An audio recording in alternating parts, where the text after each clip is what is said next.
అందరికీ నమస్కారం. ఈరోజు వీడియో ముందు వచ్చే కారణం రైతుల కోసం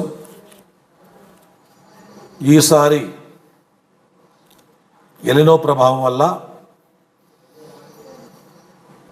ఆంధ్రప్రదేశ్ కానీ కర్ణాటక కానీ పక్కన తెలంగాణ కానీ ఎక్కడ వర్షాలు జాడలేదు. రైతులు పత్తి ఇత్తి 2 నెలలు కావాల్సింది, ఇంతవరకు ఎక్కడ ఒక చుక్క వర్షం రాలేదు.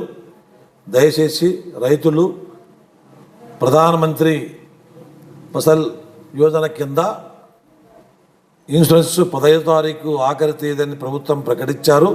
మీరు 15వ తారీఖు చేసిన సంతోషం, చేయలేని వాళ్ళు మరి ఈ రాష్ట్ర ప్రభుత్వం కేంద్ర ప్రభుత్వం ఈ నెల ఆఖరి వరకు ఇన్సూరెన్స్ కల్పించారు.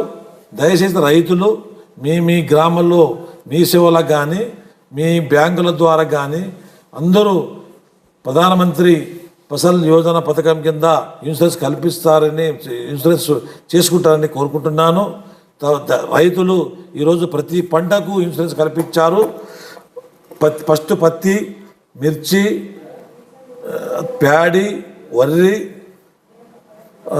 కొర్ర, సజ్జ, జొన్న, ఇంకా ఉల్లి, టమాటా ఇవన్నీ రైతులు మీరు మీ సేవ ద్వారా కానీ మీ బ్యాంకుల ద్వారా కానీ తాత్సారం చేయకుండా ప్రధానమంత్రి ఫసల్ యోజన కింద ఇన్సూరెన్స్ చేసుకుంటారని కోరుకుంటున్నాం. నా పేరు మాధవి దేవేంద్రప్ప, రాష్ట్ర కుర్వ కార్పొరేషన్ చైర్మన్ మరియు తెలుగుదేశం పార్టీ రాష్ట్ర కార్యనిర్వాహక కార్యదర్శి, ఆంధ్రప్రదేశ్.